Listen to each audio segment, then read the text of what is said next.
Ladies and gentlemen, how you doing? It's John the Ninja live in the dojo, aka the Dojang, aka the John the Ninja Studios, and you know this, man. And if you haven't noticed, ooh, my dreadlocks are gone. My long hair is out of here. I got a little left, but the afro looking crazy and wild, no more.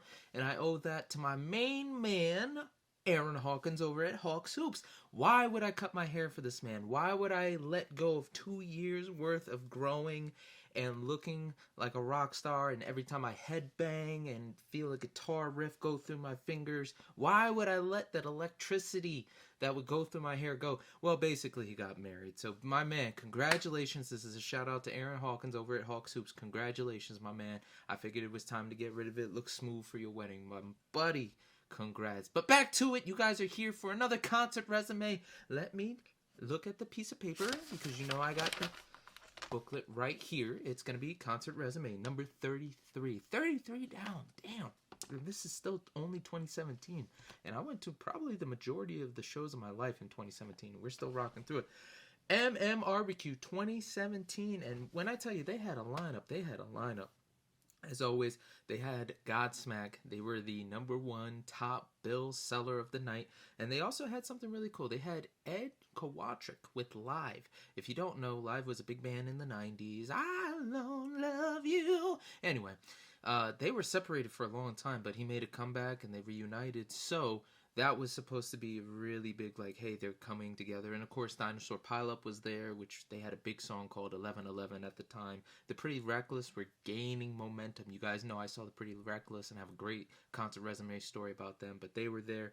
Even Zack Sabbath, not Black Sabbath, not Zakk Wylde, Zack Sabbath, his band doing a tribute to Black Sabbath was there. So I gotta do my best to piece together how this day went. As you guys know and have heard in other videos, Betsy Deming was a really wonderful soul to me over at Greater Media. It's Beasley now, but when I was at MMR, I was always trying to work with the engineers. I was trying to learn everything. I was trying to do everything, and that seemed like a way into working for the company. So I would just talk to her all the time. I remember I tried getting an internship with them, and if you know the story, when the first time came around for an internship with the radio station, I went to the department head over at Eastern University. She was like, no problem, just go ahead, sign on. And I was able to double major without any hassle, basically no talking whatsoever. I was like, hey, can I do it? And she was like, go ahead, this is a great opportunity. I was like, boom. So trying to continue that opportunity, I went to her and I was like, hey, mind you, this is still 2016. They have an engineering opening, and I remember specifically, this is what pissed me off. First class for communications, she was my teacher, and she goes, communication is like math, it's in everything. You can apply it to everything. So she's like, okay, well, draw up a sheet, write out how it would apply. So I called one of the engineers, he helped me out, and then I gave it to her, and she's like, yeah, John, I don't see how this relates to communication. I'm like, oh, what do you mean? If you don't have engineers doing the work, you can't communicate, and you have to go back and forth and this and that. I was pissed, but nonetheless.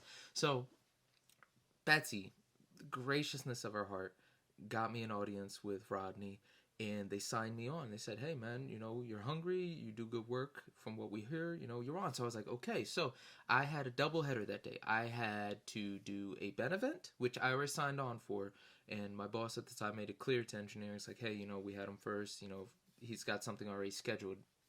That's his go-to, which I agreed to, and they said too. So, and then I was going to do the MMRBQ. So for the life of me, I can't remember what that gig was. I want to say it was Peddlers Village. I've been to Peddlers Village for most of my Ben FM work, and I love that place. Even though I'd be on like the outskirts, or the few times I was there for like the Christmas special, and it was hell. One time, because it is the season, it's December, someone stole the damn camera at the Christmas lighting at Peddlers Village when I was working. I was like, and I was working by myself.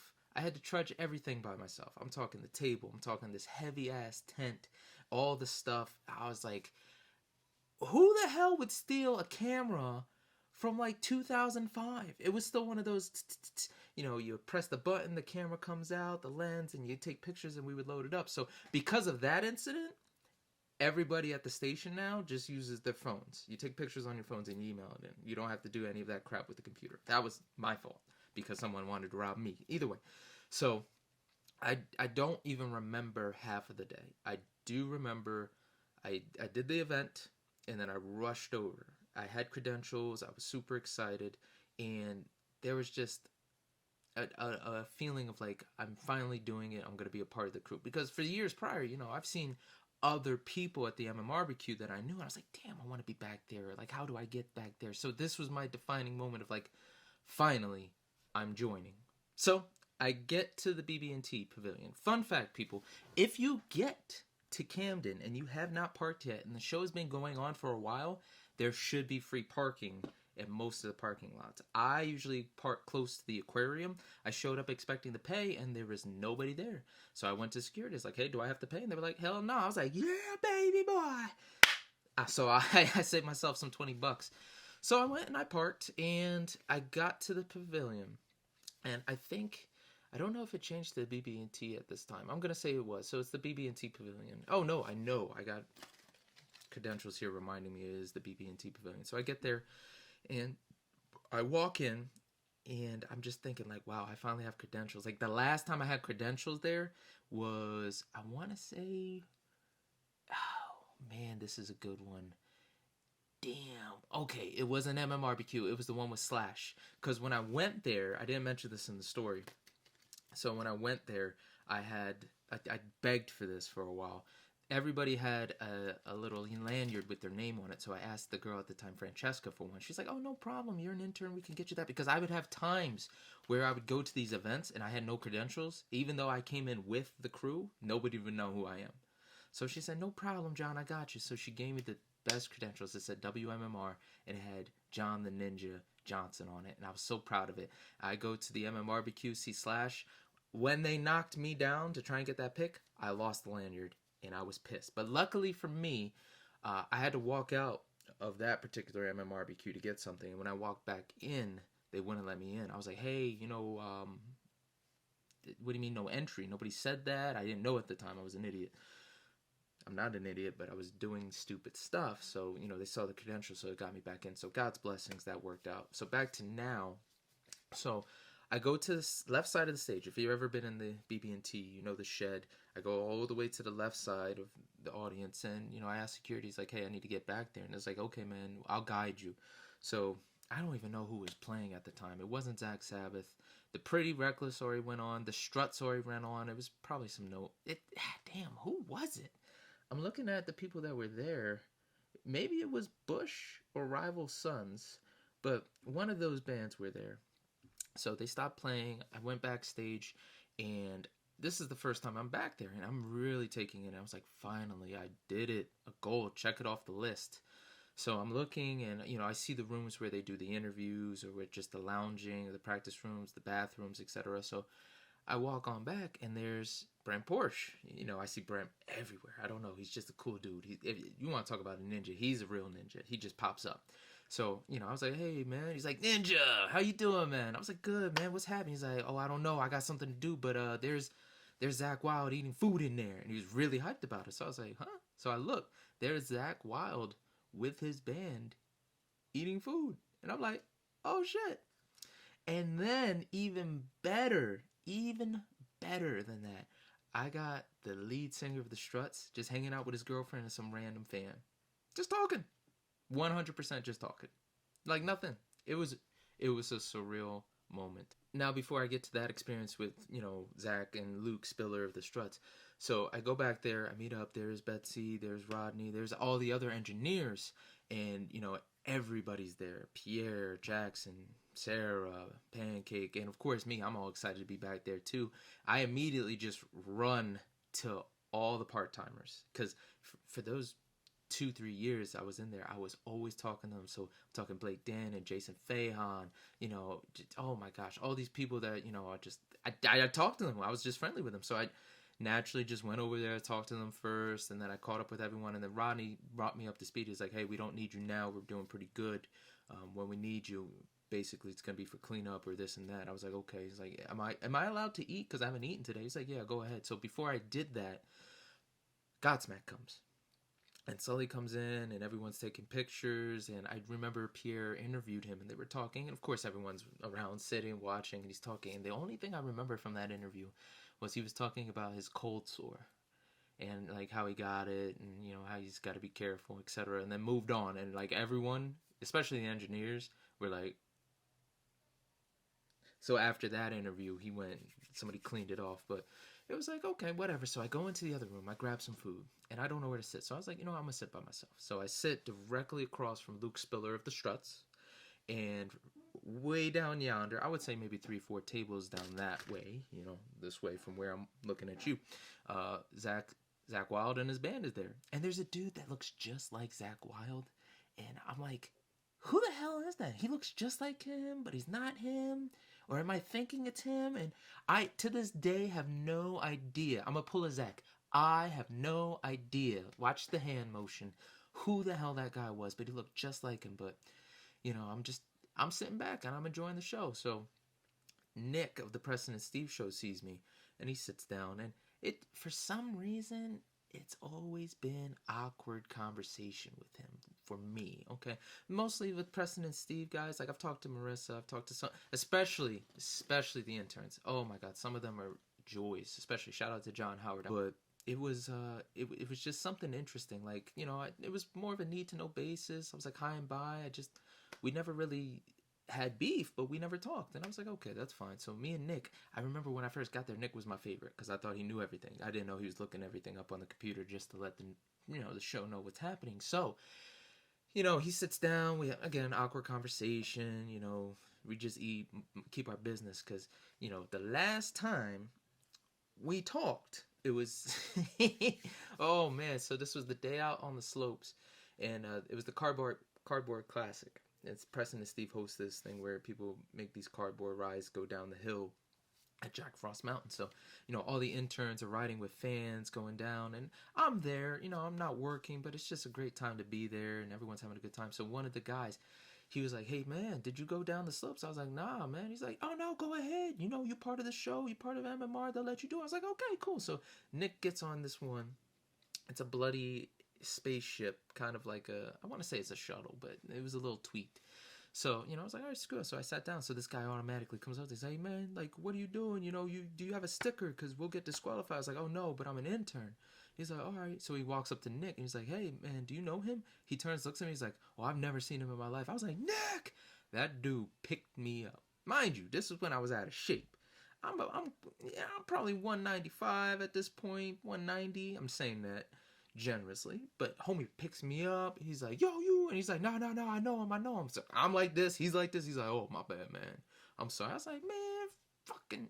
So left a bad taste in my mouth. I don't hate Nick, but I was like, damn, man, I used to like you and you sold me out. So he leaves, and I'm watching Luke Spiller, and Luke Spiller is just a cool cat. He's talking to this fan. This fan is rambling on about something, and he is like, he's got his girl on his arm. He's like, yeah, okay, I've always wondered about this. And the guy was just talking. He really looked like he was into it. I couldn't tell if he was bullshitting him or if he was really like, yeah, you know, keep talking. But as soon as that guy stopped talking, he was all over his girlfriend. Or maybe he was a groupie. I don't know. But I remember seeing that, and then I remember looking down yonder, and I just couldn't stop staring at Zack Sabbath. I couldn't stop staring at the guys. It was like the cool, like, damn, this guy can rip. He's just like a big part of the childhood. Again, another one of those guys. Ozzy's album's a big deal to me. So a fan walks up, and he walks up and while they're eating, and he's like, hey guys, I'm sorry, I know you're busy, but you know, I couldn't pass this opportunity. Can I please eat? And not Zach, but the other guy got heated. He was like, damn, bro, when I'm eating, you want to get some autographs? I can have a moment to myself. Ah, and like, he starts going off, and you could tell the fan feels bad. You know, Zach's just looking down, like, you know, and everyone else is like, geez. And the guy calms down. He's like, all right, man, we'll get you your autograph. I'm sorry. Can we just please finish eating? And he's like, my bad. Oh, all right, I got you.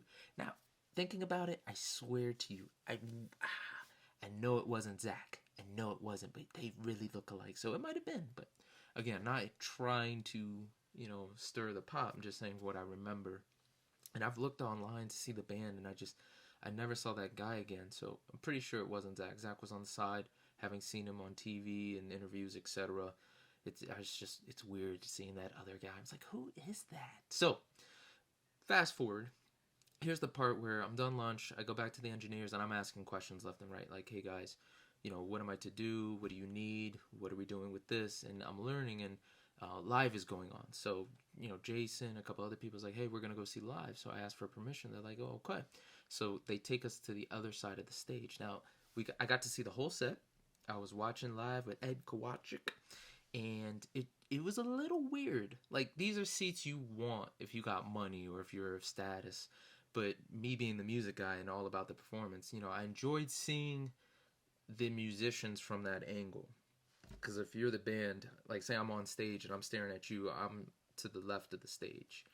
And it was cool, but the sound doesn't hit the same. The sound's going out and in, but it is not going sideways. So that was a little weird for me. But other than that, it was a great performance.